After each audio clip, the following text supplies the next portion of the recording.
that's in the U.S. Patent Office.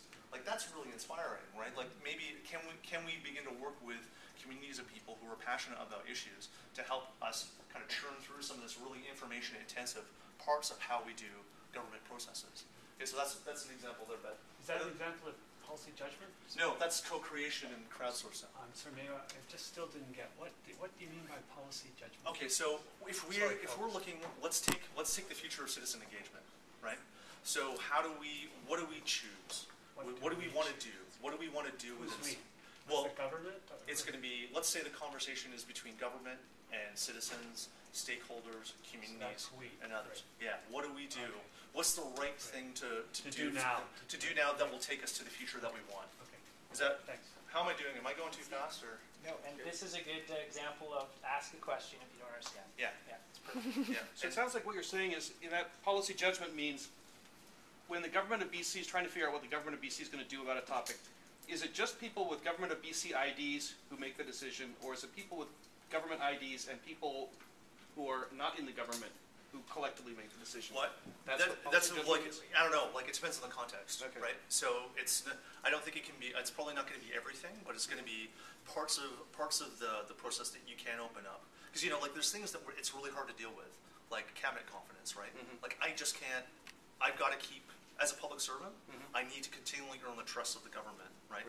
So to trust me to pull information together, mm-hmm. and they need to be able to deliberate confidentially to sort of hash out ideas. Mm-hmm. So there's going to be some limits about how much involvement and engagement we can get, but hopefully some what we do have now we can open up a little further. Of course, the government is the public, right? Well, yeah. But okay, now I'm speaking technically, right? In the Westminster system, the government is the executive council and cabinet, right? So. But when you say policy judgment, you're meaning making a decision about what activity the government should do. Yeah. Okay. Yeah. Or the shape of that. Maybe it's not exactly what I'm going to do to solve the X problem. Mm-hmm. Maybe it's a framework of values and strategy that will sort of help winnow out what it is that we do. Right.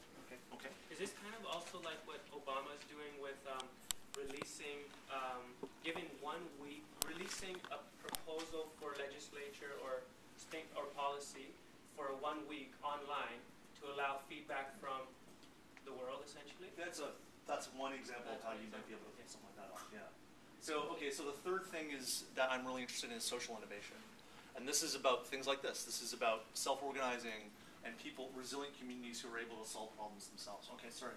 Well, thanks. Yeah, a couple of quick examples. So we had a conference here last week called Open Web, and part of the presentations involved the city of Vancouver talking about an open data policy. So we had some roundtable sessions on that, and the question was to what degree if data and information is made available to the public in a neutral fashion, and the public was able to work with that information and data, to what degree can they contribute to government and decision making? Totally. We also had a keynote speaker who came from Sweden, and he has just been elected to the European legislature, which is a collective of all the countries in the EU, and he's the head of the Pirate Party in Sweden.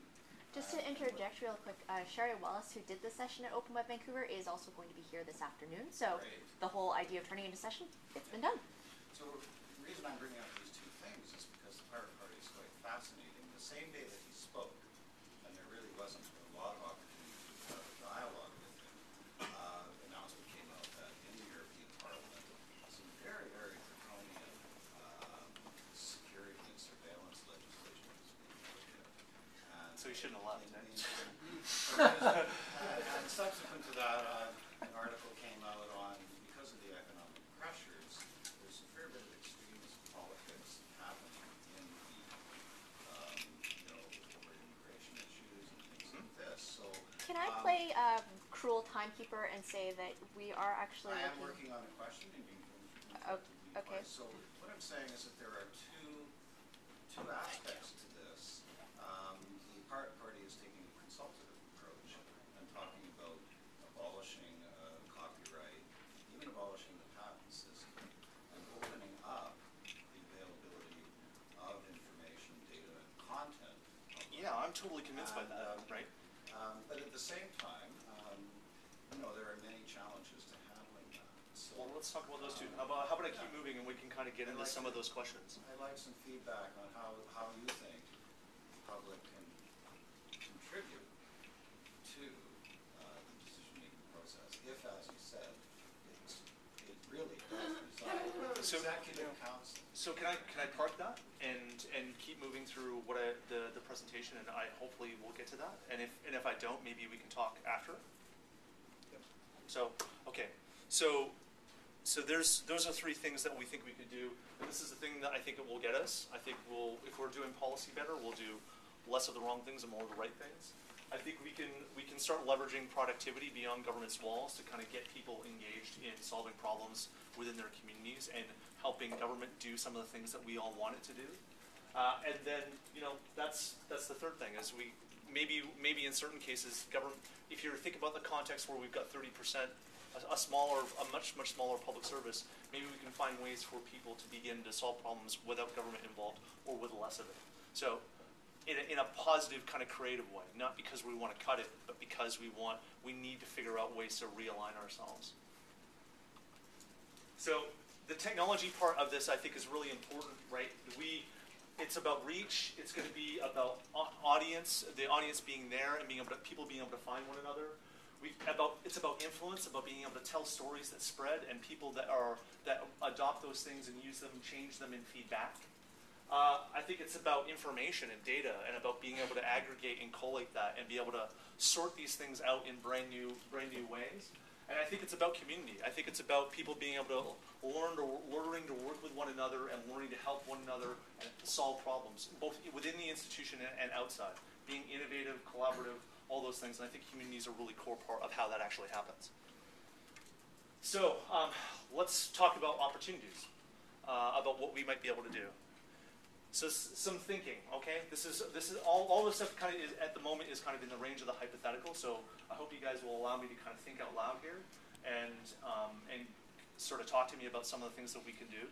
Let's talk about education. So what if we can open up the process of curriculum development?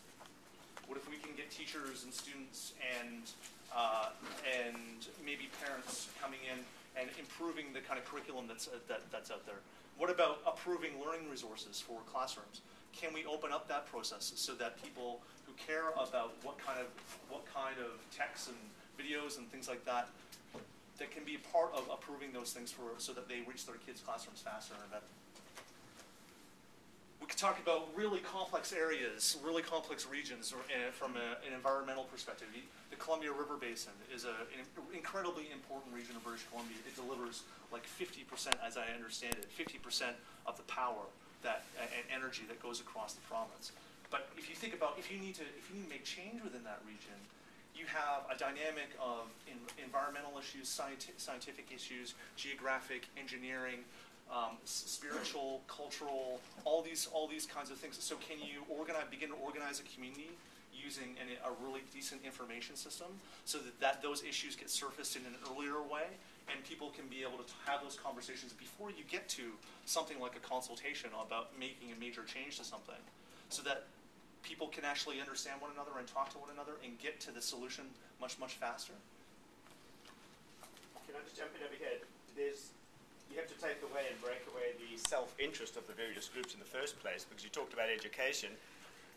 Now, on one hand, you're talking about the kids and the better education system, but on the hand, there's a teachers' federation. I'm just throwing this out. Believe it, who are trying to protect their own. Is it for the union or is it for the kids? I think we have to have an overarching thing that transcends the different groups and their agendas. Yeah, well, Without that, yeah. This is what about water, right? There was a commitment to review the Water Act in a plan that was released last year. So what if we could review legislation together in a collaborative kind of way? What kind of possibilities might that bring? Or what kind of challenges? And social services, right? Like how can we engage people who are users of social services to help improve them? Can we